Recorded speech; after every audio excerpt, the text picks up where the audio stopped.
294টি আসনের জন্য তৃণমূল কংগ্রেসের পক্ষ থেকে ঘোষণা করা হয়ে গিয়েছে 291টি আসনের প্রার্থী, অর্থাৎ 3টি আসন সহযোগীকে ছেড়ে দিয়েছে।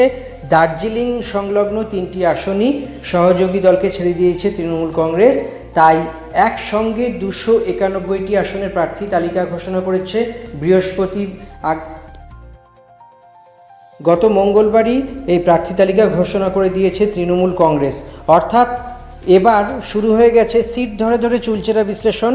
কোন সিটে বা কোন আসনে কার কতটা দুর্বলতা, কার কতটা শক্তি এবং কার কতটা কারিশমা বা কার কতটা ম্যাজিক, এই সমস্ত কিছুই এবার শুরু হচ্ছে এবং সমস্ত কিছুই একটা বড়সড় আকার নিতে চলেছে। কেননা রাজ্য রাজনীতিতে এই ভোটের ময়দান বা এই ভোটের যেই সরগরম হয়ে আছে পরিবেশ, সেইগুলি চুলচেরা বিশ্লেষণে, রাজনৈতিক বিশ্লেষণ এবং রাজনৈতিক যারা বিশেষজ্ঞ আছেন তারা নানাভাবে ব্যাখ্যা করছেন।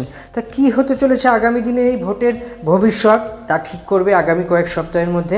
আপাতত যা আছে 294টি আসনের প্রতিটি কেন্দ্র ধরে প্রতিটি প্রার্থী ধরে আলাপ আলোচনা, এবং সেই সমস্ত আলাপ আলোচনার মাধ্যমেই কি হতে চলেছে, কতখানি হতে চলেছে, কিভাবে হতে চলেছে, এই সমস্ত কিছুই আর কয়েক সপ্তাহের মধ্যে ঠিক করে দেবে। রাজ্য রাজনীতির যে কটি হাই ভোল্টেজ আসন আছে বা সিট আছে, সেই কয়েকটি হাই ভোল্টেজ সিটের মধ্যে অন্যতম হলো বেহালা পশ্চিম। 1 নয়, 2 নয়, 3 নয়, 4বার এই আসন থেকে জয়লাভ করেছেন তৃণমূলের প্রাক্তন মহাসচিব পার্থ চট্টোপাধ্যায়। এই আসন থেকে দাঁড়িয়েছিলেন এবং 1বার নয় 4বার এই আসন থেকেই মনোনীত এবং নির্বাচিত হয়েছিলেন। ফলত এই আসনটি তৃণমূলের একদম অন্ধ সিটই বলা যেতে পারে। এই আসনের মধ্যে সবথেকে বড় বিষয় হলো এবার আর পার্থ চট্টোপাধ্যায় এই আসন থেকে প্রতিদ্বন্দ্বিতা করবেন না। কেননা নিয়োগ দুর্নীতিতে পার্থ চট্টোপাধ্যায় গ্রেপ্তার হওয়ার পরই দল সাসপেন্ড করে, কিন্তু বিধায়ক পদ থেকে যায়, তিনি বিধায়ক পদ ছাড়েননি। এর ফলেই দেখতে পাওয়া যায় যে বড়সড় ঘটনা রাজনীতিতে মানে নানা রকমের প্রেক্ষাপট তৈরি হয়েছে। নিয়োগ দুর্নীতি, বিশেষত স্কুল শিক্ষক নিয়োগ দুর্নীতি ফালা করে দিয়েছে তৃণমূল কংগ্রেসকে, জেরবার হয়েছে নানা রকমের বিড়ম্বনায়। এবং পার্থসহ আরও তাদের সহযোগী যে মানিক ভট্টাচার্য, শান্তিলাল চট্টোপাধ্যায়, সুবীরেশ ভট্টাচার্য, এই সমস্ত লোকজনেরা নিয়োগ দুর্নীতির সঙ্গে যারা গ্রেপ্তার হয়েছিলেন তারা একে একে জামিন পেয়েছেন এবং জামিনে মুক্ত হয়েছেন।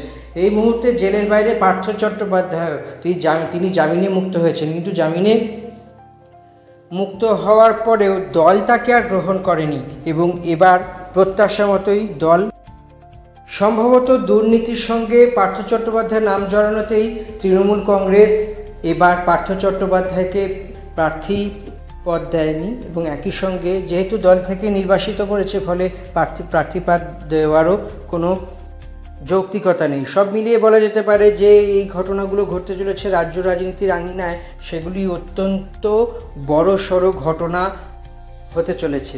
তৃণমূল কংগ্রেস এই যে বেহালা পশ্চিমে প্রার্থী পদ দিল না পার্থ চট্টোপাধ্যায়, তার বিরুদ্ধে যে অভিযোগ উঠেছে সেই কারণেই।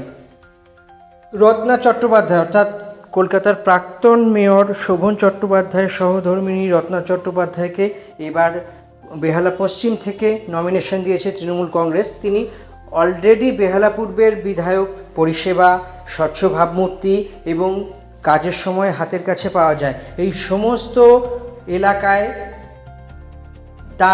তিনি যথেষ্ট সময় ব্যয় করেন। তার সম্বন্ধে অত্যন্ত ভালো ধারণা এবং জনমানসে সমস্ত মানুষের মধ্যে যে বড়সড় যে যখন ডাকি তখন পাই, রত্না চট্টোপাধ্যায়কে আবার চাই, এই দেয়ালে দেয়ালে স্লোগান উঠেছে। সেই স্লোগান কতটা সত্যি হবে, কাজের মানুষ কতটা কাছের মানুষ হয়ে উঠতে পারেন, সেটাই এখন প্রশ্নাতীত। অনেক কিছু ফ্যাক্টর, সেইগুলো কাটিয়ে এই যে সরকার বিরোধী যে হাওয়া, সেইগুলো কাটিয়ে কি ফের বেহালা পশ্চিমে পদ্ম ফুলকে মুছে দিয়ে ফের ঘাস ফুল কি ফোটাতে পারবেন, নাকি না বেহালা পশ্চিম এবার অন্য গল্প লিখছে, তার প্রকাশ হবে আগামী কয়েক সপ্তাহ পর। সমস্ত কিছুই নির্ভর করবে আগামী কয়েক সপ্তাহের পরই। আপাতত সেই নিয়ে থাকতে হবে, সেই দিকেই চোখ রাখতে হবে। আর আমাদের ভিডিও দেখতে থাকুন, যদি ভালো লাগে চ্যানেলটি সাবস্ক্রাইব করুন, এরকম আরও অনেক খবর পাবেন।